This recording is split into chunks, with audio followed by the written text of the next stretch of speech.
So here's something that we've all said in some form or fashion at some point in all of our lives. I am so glad he showed up in my life when he did. Or I'm not sure I would have made it through without her. Or I would not be where I am today apart from them. If it wasn't for him, if it wasn't for her, if it wasn't for them. As soon as I put these statements up here, all of us can think about that one person or that group of people or a couple of people that you think, wow, if they had not shown up when they'd shown up, or if they had not been in my life, I certainly wouldn't be where I am today doing what I'm doing today. Obviously, I would not be doing what I'm doing today without my dad. I think a lot of us would say it was a parent or your parents that kind of set you up for success. You're so grateful for your parents. You weren't always so grateful for your parents, but you are now. Others of us have had mentors in our lives. Charlie Renfro, as a mutual friend of our family, was a mentor in my life. Charlie taught me so much about organizational life and how to navigate organizational complexity. He used to walk in and we'd have breakfast. He'd say, Andy, what you working on big? What you working on big? And I wasn't working on anything big, but he helped me think big. And when I think about the people in my life that kind of dropped in at the right time, he's one. Another guy who dropped into my life at a critical time was a guy named Steve. Steve was my counselor. And Steve used to ask me these awful questions that just would drive me nuts. And I would kind of have worked myself up into thinking, oh no, this is gonna happen and that's gonna happen. This is gonna happen, this will never happen. And I would worry. And then Steve would say things like this. He'd say, Andy, do you think God's hands are tied? What an awful, wonderful question is that? Because I had sort of predicted my own future and I'm sure things are gonna work out. He'd say things like, do you think God's hands are tied? So again, just came into my life at just the perfect time. And then of course, Sandra, my wife, you're gonna think I'm just trying to be a sweet husband. I promise I'm not exaggerating. People who knew me before Sandra and I were married are so grateful for Sandra. Here's what they'd say. I promise, I'm not exaggerating. They would say, we are sure he would not be where he is today apart from her. And they are not wrong. So I think all of us, if you're just given a couple of minutes, you can think of those just in the nick of time or just at the right time people that just came into your life. They added something we needed. In some cases, they gave us opportunities we wouldn't have had. In other cases, they gave us insight or provided us with encouragement. Sometimes they just give us some perspective, sometimes just hope, sometimes correction, sometimes confrontation. And you didn't like it then, but you look back and you're so grateful for it now. And your life would be very different if those people had not just dropped into your life. So real quick, anybody come to mind? Have you ever thanked them? Do they know the role they played in your life and how pivotal it was for you? We'll come back to that in just a minute. Today, if you've been tracking along with us, we are in part 4 of our series entitled Faithful, fueling our faith in a world, or fueling your faith in a world on empty. And the premise behind this whole series is that in the first century, when Jesus invited people to follow him, it became very evident that his agenda for his first century followers and for his 21st century followers is that they would be people and we would be people of extraordinary faith. Not the kind of faith that you just keep in your head, but the kind of faith that shows up at home and shows up at work and shows up at the community. Faith that actually works itself out because of our internal confidence with God. Faith that doesn't change things and faith that doesn't confront things is really not a very useful faith. In fact, as we saw, James, the brother of Jesus, said that kind of faith is dead. It's actually useless. And this explains this whole idea of an active, gritty, in the real world faith is why Jesus, or it explains Jesus' initial invitation to people. His initial invitation was not believe me or even believe in me. His initial invitation was follow me.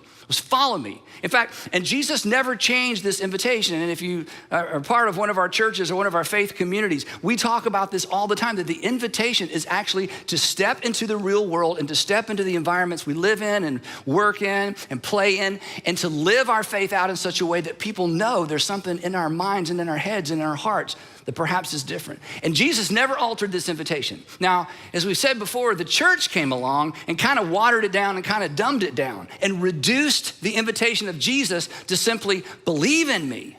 And yes, Jesus invited people to believe in him, but he invited them to believe in him so that they would follow him and make a difference in the world that they lived in. And if that wasn't the case, the church would have never survived the first century. But the thing is about believe in me is easier, right? Believe in me requires less of us. It's safer, it's less demanding. But a believe in me without follow me is an invitation that basically leaves us exactly where we are. No change is required. But Jesus did not invite people to merely believe things or even believe things about him. Because, as we know, belief all by itself doesn't make a difference. It's doing, it's following that makes a difference in our lives, and it's doing and it's following that makes a difference in the world. In fact, belief alone, if it only stays in your head and never gets into the activity of your life, actually creates a feeble, frail, and fragile faith. In fact, this may be why you've lost your faith, because it was all right here and no one ever taught you what to do with it, or you never tried to do anything with it. And faith, as we've said, is a muscle. You already have the muscle, but if you don't exercise it, it gets weaker and weaker and weaker. And through the years, you've met people, and maybe this is partly your story, over time, they just lost faith. They don't know how it happened. They don't know when it happened. They just realized one day, I don't think I believe anymore. And one of the reasons that happens, in fact, I think the primary reason, as we're gonna see today, that happens is if you don't exercise it, it just goes away. So Jesus invited us to follow. We're invited to wake up every single day. This is so challenging. And some of you have begun doing this, to wake up every single day with this question. In fact, I would challenge you to begin this if you haven't before. You may want to take a screenshot or write your own version of this question. To wake up every single day with this question: what would I do? Not just what would I believe. What would I do? How would I live? How would I respond? How would I react? What would I attempt? What would I initiate? What would I avoid? How would I respond to her? I know how I have responded. I know how I have responded to him. But how would I act? What would I do if I was confident, if I was absolutely confident that God is with me? That's what it looks like to walk by faith. As we said last time, walking by faith isn't coming up with some ideas and imposing them on God. Walking by faith is stepping into the real world as if God is who Jesus revealed our Heavenly Father to be. So in this series, we are asking and hopefully answering this question: what fuels or facilitates the development of active, enduring faith? In other words, if we're to be people of great faith, not just head faith, but active faith, what is it that creates that kind of faith, that go the distance faith, that in spite of faith, that follow Jesus anyway kind of faith? What are the essential ingredients that if we stirred them together would create in us the kind of faith that we've seen in other people? And I'm going to tell you a story about one in just a minute. The kind of faith that we see in people that gets them through very, very difficult times. And you watch them navigate those difficult times with faith, and you think what I think: what would I do if I were in their situation? What would I do if that happened to me? How would I respond if I had that kind of loss or suffered that kind of tragedy? And as we said through the series, based on the teaching and the teaching of Jesus and what Jesus modeled, and based on literally hundreds of conversations with men and women who have maintained strong faith, gritty faith throughout their life, we've come to the conclusion that there are at least 5 things that God uses to grow up and blow up our faith. 5 things, again, there may be 7, there may be 10, but every time people tell their faith story, they always, 100% of the time, they always get to all 5 of these things. So we decided to unpack each of these 5, and 2 weeks ago, we started with the first one, practical teaching. We said that when anybody tells their faith story, they always talk about the first time someone opened the scripture for them in such a way that they knew what to do with what they believed. And so many times in so many churches, unfortunately, it's all about changing your thinking, or it's different ideas, or it's thoughts, or it's theology. But faith begins to grow when we begin to act on our faith. And so when people tell their stories, they say, hey, I believed a lot of stuff, but then I went to this church and the pastor opened up the scripture in such a way that I knew what to do with it. Or I went to a campus ministry when I was in college and they opened up the scripture, and for the first time, I knew what to do with it. I knew how to date. I knew how to respond to people. I learned to be generous. I learned to put my character ahead of my wants and my wishes. I finally discovered what faith looks like in the real world. So practical teaching is one of the things that God uses to grow up our faith. Because until we have handles and until we have application, we don't know what to do. And here's why it works. We talked about this. When our active faith intersects with God's faithfulness on the back end, our faith grows. That is, when we experience God on the back end of a decision that we've made in terms of following Jesus, when we've done something sacrificial for somebody else, when we've trusted God with the relationship, trusted God with our finances, on the back end, when we experience his faithfulness, our faith grows. Then last time we talked about this second, what we sometimes refer to as faith catalyst, and we talked specifically about personal ministry. When people tell their story about their faith, they say, yeah, I remember the first time I felt the nudge to serve somebody else, to step in and lead a group, to go on a mission trip, to begin giving consistently, to begin serving other people, and I didn't feel adequate, I didn't feel prepared, I knew they were gonna ask me questions I couldn't answer, I knew the kids in the class were smarter than me, I knew I was gonna be around a bunch of adults who'd been a Christian longer than me, but I just felt this nudge, and when I stepped into that environment of serving other people in Jesus' name, something happened on the inside of me. My faith grew. God came through, and when God came through, my faith grew. So today, we're gonna talk about the third of 5 things that God uses to grow our faith, and we refer to it as providential relationships. Providential relationships. When anyone tells their faith story, and if you were to stand up and tell your faith story, every faith story has this component of, and then I met this girl, then I met this guy, then I met this couple. Then we had these new neighbors that moved in, and we found out they were Christians, and it kind of freaked us out a little bit, but they were like the nicest, kindest people. Then they invited our kids to their church, and we thought, we need to check that out. And then we've become people of faith, and it was like God dropped them into our lives.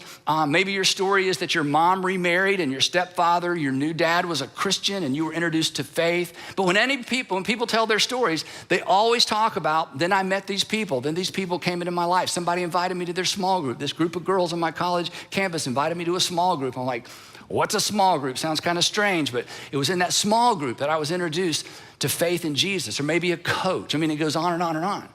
But the point is this, when you consider your story, and when you consider those people in your story, it's as if God dropped them into your story, right? It's like he dropped them right into your life at just the right time. And in the moment, you don't know that. But as you look back and you think about what a defining moment that was for you, when you think about the change that happened because of that relationship, you can't help but feel that it was somewhat providential. It was like it was divine intervention.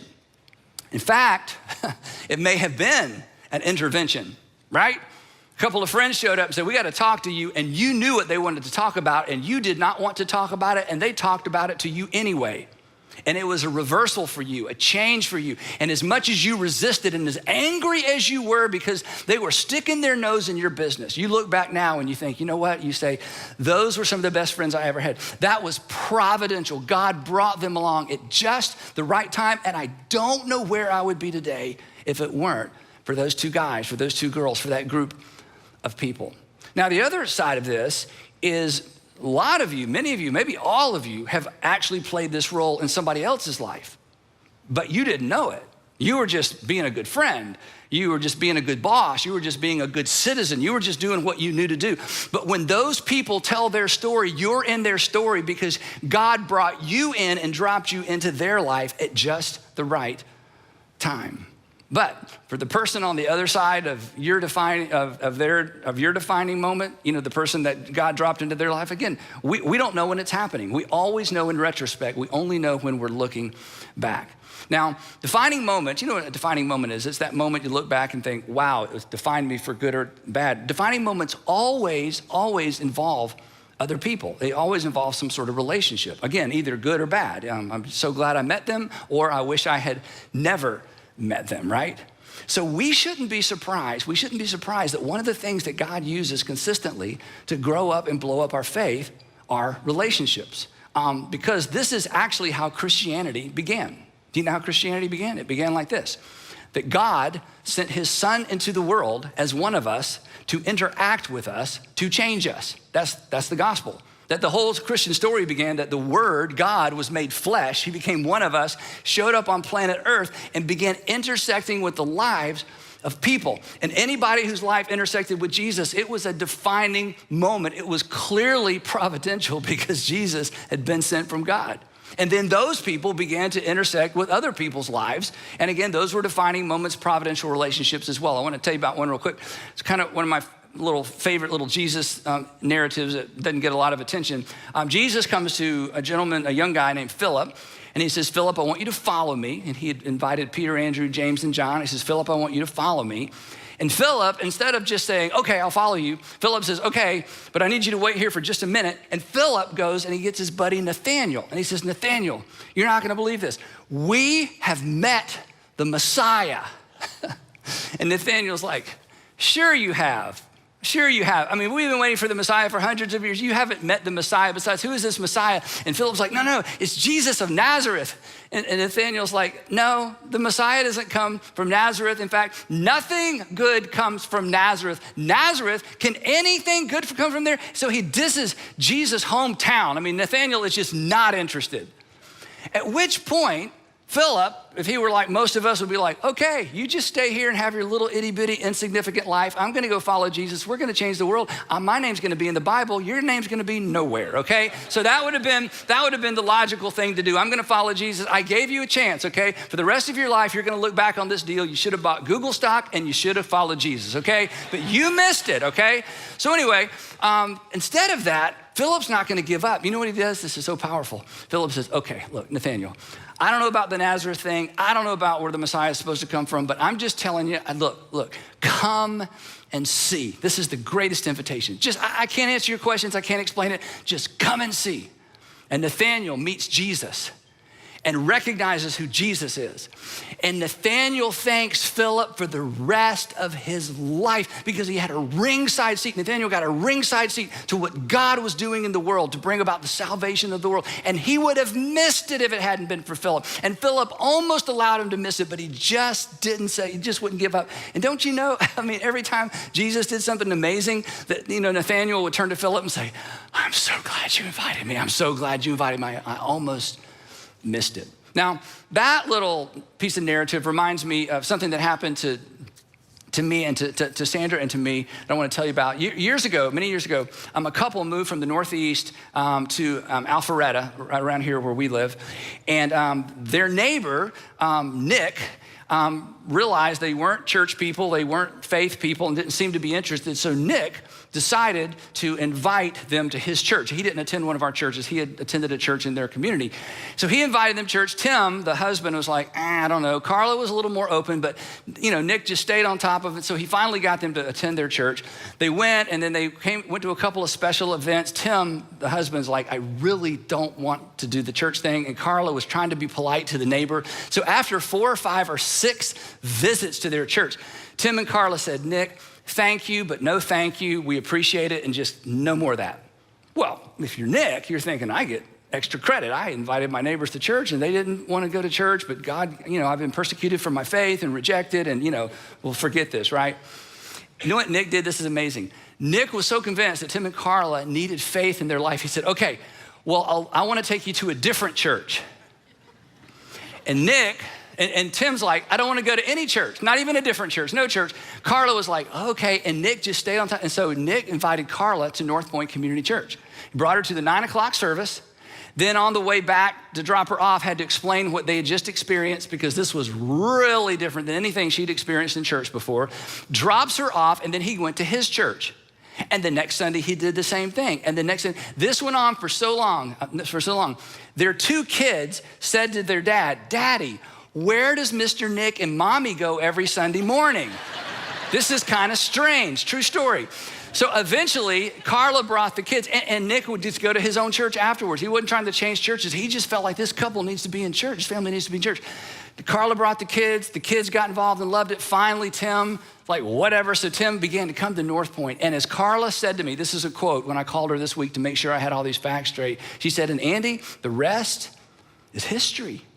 They got super involved. I met Tim on the baseball field. His oldest son and my oldest son, Andrew, have become lifelong friends. They're friends to this day, went to the same high school. We're in the same small group here.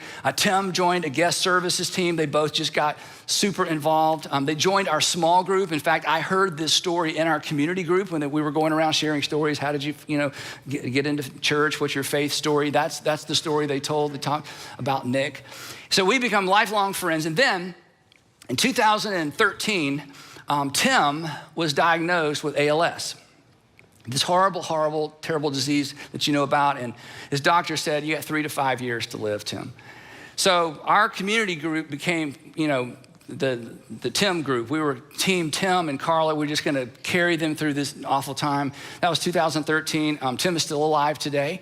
But during that time, as we watched him slowly deteriorate, I'm telling you, watching his faith and watching Carla's faith is one of, if not the most inspiring things that has happened to me as an adult as it relates to my faith.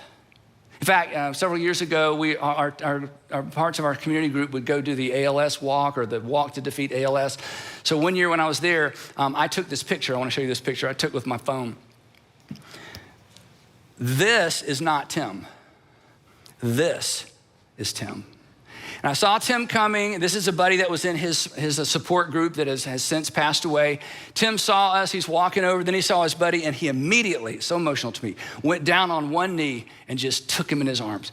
And Tim pastored his ALS support group. I think all of them have passed away. He is the lone survivor. He's like the survivor. He's like the granddaddy of the bunch. He's since lost his voice. I'll tell you more about that in just a minute. But watching his faith, and watching his love for these men and women, but primarily men who are navigating this dreadful, dreadful disease, I'm telling you, and sitting in a small group. In fact, Tim, ALS generally starts low and goes high, or high and goes low. For Tim, it started high, so he early on began to lose his voice, and as it was more and more difficult to understand when Tim spoke, he said to me one time, he said, Andy, he said, I would like to lead our small group as much as possible until I can no longer lead it. That's Tim. Tim's on a guest services team. I told you about, some of you know Tim. Tim kept trying to quit the guest services team because it was hard to understand. It was difficult for him to walk as time has gone by. I'm only laughing because he told the most hilarious stories. And the guest services team here wouldn't let him quit. Like, Tim, you're coming, you're gonna show up, we're gonna give you a vest. Finally, he couldn't walk and he couldn't talk, so they put him in a golf cart with a middle school girl. They said, you drive, she'll do the talking. And there are some of the things that happened that it would take too long for me to describe that are so funny because he has maintained his sense of humor in the midst of this dreadful, dreadful disease. But I'm just telling you, for the folks in our community group that have walked this walk with him, our faith is bigger and our faith is richer and our faith is more gritty and real worldly, watching them maintain their faith in God through these difficult, difficult times. That's the power of providential relationship. But again, we couldn't have chosen that. You don't choose a providential relationship. In fact, you can't create a providential relationship. If you created it, it wouldn't be providential, right? But here's the thing. We should all, and we can all be proactive in getting into relationships with people whose faith informed their decisions and whose faith informed their responses to the difficulties of life. This is the part we can do, because being in proximity, as we're gonna see in just a few minutes, is one of the things we can do to ensure that our faith grows because of who we're doing life with. Now, the author of Hebrews weighs in on this. Hebrews is a book in the New Testament. It's not actually a book. It's like a long, complicated sermon. We just call it a book because it's part of the New Testament. We don't know who wrote Hebrews. You probably know that. It's probably a man.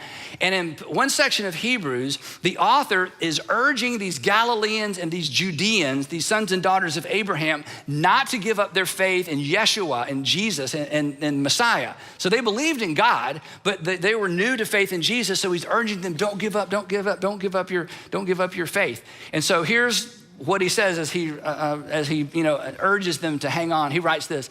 He writes, let us, talking about that faith community, primarily Jewish believers, let us hold, love this word, unswervingly. We've all driven swervingly. This is unswervingly. Let us hold unswervingly. That is a straight, direct line to the hope we profess. For he who promised, and here's our word, is faithful. He's like, you can't let go of your faith in God. If you let go of your faith in God, where are you gonna place your hope? Because God has done something right here among us. This was written in the first century. There are still eyewitnesses of the resurrection. He's like, you can't let go of your faith because he who has promised is faithful. But they were going through very difficult times. So consequently, he's like, hey, don't give up.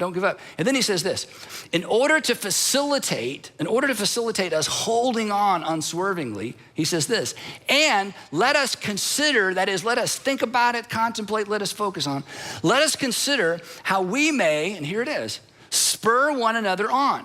He's like, if your faith is gonna remain rock solid, if you're gonna maintain your faith, you're gonna need some other people, and some other people are gonna need you. He says, I want you to give some thought to how you can spur other people on in their faith. And then this is the great part. But not just faith that's here. He says, toward love and good deeds. In other words, he's saying, I want you to help each other live out your faith in the real world. Why? Because when our faith intersects with God's faithfulness on the back end, our faith gets bigger. So he's like, I want you to spur one another on. I want you to get in each other's face. I want to make sure you're still getting together. And I want you to hang on to faith. And I want you to hang on to faith in such a way that it shows up in the real world. And then he says this. In fact, what he says next is the verse of scripture that I'm sure over 100 people texted me, voicemailed me, emailed me during 2020. Not giving up meeting together. In fact, some of you emailed me this verse. Andy, we're supposed to not give up meeting together, which is always curious to me, and I was not rude to anyone, but here's what I thought. Do you really think we've abandoned giving up together? Do you know how many chairs we own? We own more chairs in all of our Atlanta area churches than any other organization I know about. We have not abandoned giving up together. We just took a pause. We just took a break. But anyway, lots of people sent me this verse, which is always curious to get verses from people like, oh, I'd never seen that in my whole life. Okay, but anyway, those are what things I think, not the things I say, except to you. Okay, so let me read it again. Not giving up meeting together, as some are in the habit of doing, and here it is again, but encouraging one another. Now, here's the question, why? This is huge. Why? Well, why, when it comes to our faith, and when it comes to our faithfulness, and when it comes to recognizing God's faithfulness to us, this is so important. When it comes to our faith, the grit and the reality of our faith, when it comes to our faithfulness, that is doing the things we feel nudged on the inside to do, and when it comes to experiencing God's faithfulness, proximity matters. Proximity matters. Proximity and relationship are faith builders. Now here's my observation, and this may be your story. In fact, this, what I'm about to say next, may explain why you've lost faith or why you're losing faith. Here's my observation. That people drift from their community of faith. People drift from their community of faith before they drift away from faith. That people don't drift away from faith because they read a Richard Dawkins book or they heard something in a freshman class in school and it's like suddenly, boom, faith is gone. I mean, those things happen. I mean, there's an intellectual side to faith, no doubt about it. We talk about those things all the time here. But in terms of actual experience, people tend to drift away from their community of faith before they drift away from faith. And this is what the author of Hebrews is getting at, or let me just say it this way. People lose faith when they lose contact with people of faith. Now this is important. This doesn't make something true or not true. In other words, being with people doesn't make something true and not being with people doesn't make it untrue. You're smart enough to know that. It has nothing to do with reality. It has to do with our faith. It has to do with our confidence in. And if you allow yourself, or I allow myself to drift away from my community of faith, it's only a matter of time until I begin to lose faith. Because proximity when it comes to faith matters, because allowing God or watching God work in other people's lives is one of the things that bolsters our faith. We realize we're not an island. We realize we're not on our own. We realize we're not the only one. And all this points to why relationships are critical to growing, enduring faith. Put it this way, when we see, this is what happened to us with Tim and Carla, when we see God's faithfulness in somebody else's life, it's easier to trust him with ours. When we see God's sustaining grace, when we see God's sustaining faith, when we see God's activity in someone else's life, in someone else's circumstances, when we see it in other people, it is easier to trust him with ours, especially when we're walking through a valley, or especially when things aren't working out and things aren't up to the right. Now, most of us, as I said at the beginning, while most of us have experienced this in some sort of unexpected, out of the blue kind of providential way, again, there is something we can do to facilitate this faith catalyst. There's something we should do. We actually have a role to play. And that role is simply this. We got to stay connected. We got to stay connected. Staying connected to a community of faith grows and sustains and builds our faith. And here's the amazing thing, and it positions us to play a role in someone else's faith journey as well. Now, when we started our church 25 years ago, we knew about these five faith catalysts because of work we had done with students for many, many, many years. So we organized our church around these five, and we organized specifically to providential relationships.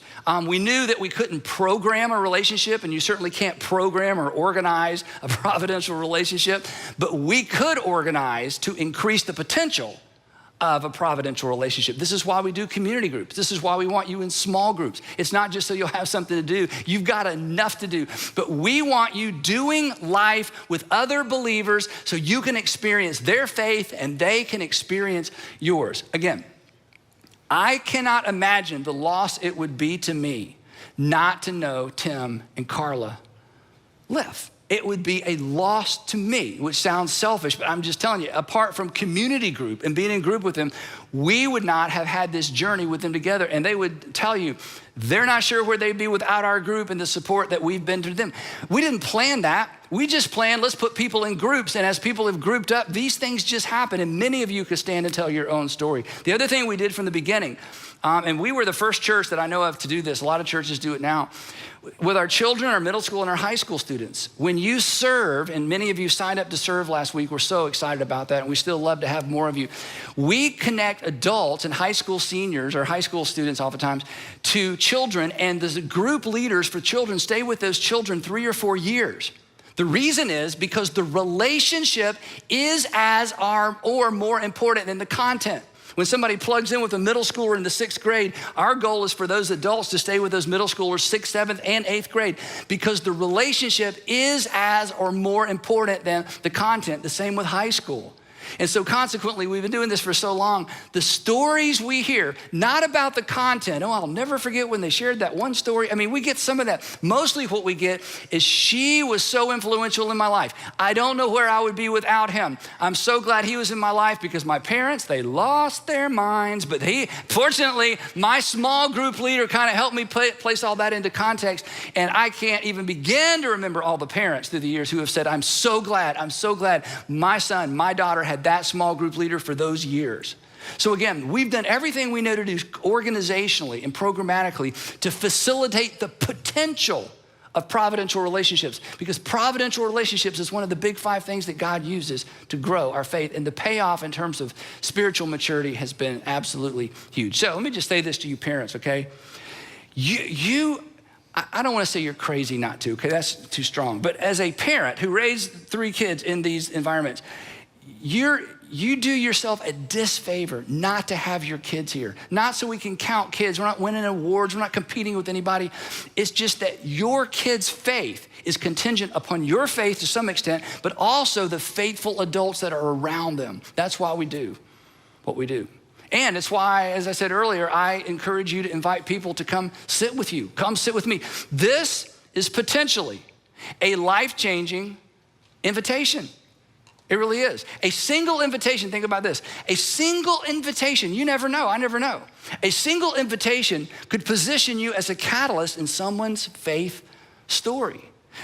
A single invitation, come sit with me, could be the first step in somebody rediscovering their faith. Invite someone. Why not? You never know what's on the other side of that invitation. And here's the thing. When you make that awkward invitation, and they eventually show up, and then one day you sit here and you watch them baptized, do you know what's gonna happen to your faith? It will not get smaller. It will get bigger, because that's the power of providential relationships, and it's one of the primary things God uses to grow up and blow up our faith. Again, I say this to you all the time, we never know what hangs in the balance of our decision to obey God and trust God, and we never know what hangs in the balance of our courage to say something and to invite someone. Now, in our student ministry, 9th through 12th grade, we tell students all the time, your friends determine the direction and quality of your life. Your friends determine the direction and quality of your life. Your friends determine the direction and quality of your life. And if you're sitting here thinking, wow, I wish somebody would tell my kids that. Okay, anyway, your friends determine direction and quality of your life. But what's true for 14-year-olds, it's true for 40 olds. The people that we choose to do life with influence and impact the strength and the endurance of our faith and the depth of our faith. Again, because when we see God's faithfulness, in someone else's life, it's easier to trust him. It's so much easier to trust him with ours. When we trust God with our lives, our faith gets bigger, stronger, and more enduring. And we only trust God oftentimes when we have the courage to step out and trust God in unusual ways because we've seen somebody else do it. So here's the last challenge for you. If during this season, for whatever reason, intentionally or unintentionally, you've begun or you've gotten unplugged from a faith community with people who believe like you do and are moving in the direction and value what you value, you need to get reconnected. Even if it's a little awkward, you need to get reconnected for the sake of your faith, and if you're a parent, for the sake of your kids' faith because they're watching. And if you know someone who needs to get connected, you should make that call. You should send that email. You should invite them into your group. You have no idea who needs a simple invitation, and you have no idea what's on the other side of that simple invitation. But here's what will happen. If you make the invitation, when they tell their faith story, they're gonna talk about you. And who knows, when you tell your faith story, you may end up talking about them. Because God uses community. Proximity matters. When we see God's faithfulness in someone else's life, it is so much easier to trust him with ours.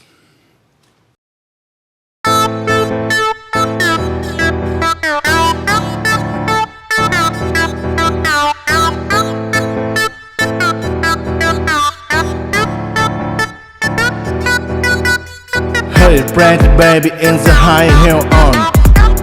You give me forever, I never ever know.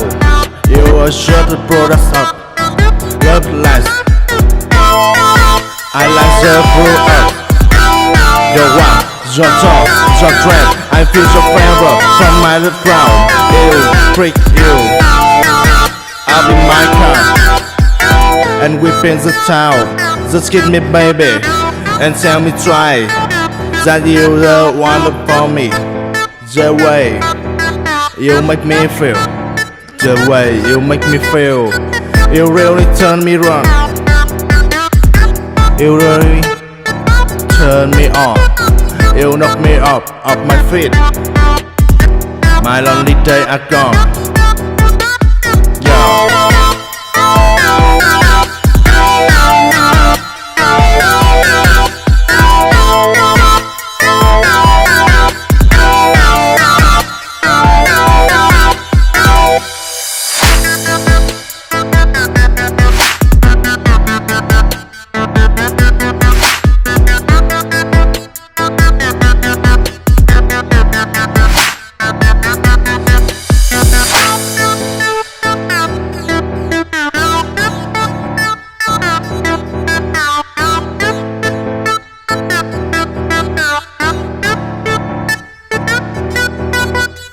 Hey, brand baby in the high heel on. You give me forever, I never ever know. You are sure to product of love life. I like the blue earth. Your walk, your talk, your dread. I feel so forever from my little ground. You freak you. I'll be my car, and whip in the town. Just give me baby, and tell me try that you the one for me. The way you make me feel, the way you make me feel, you really turn me wrong. You really turn me on. You knock me up off my feet. My lonely days are gone. No.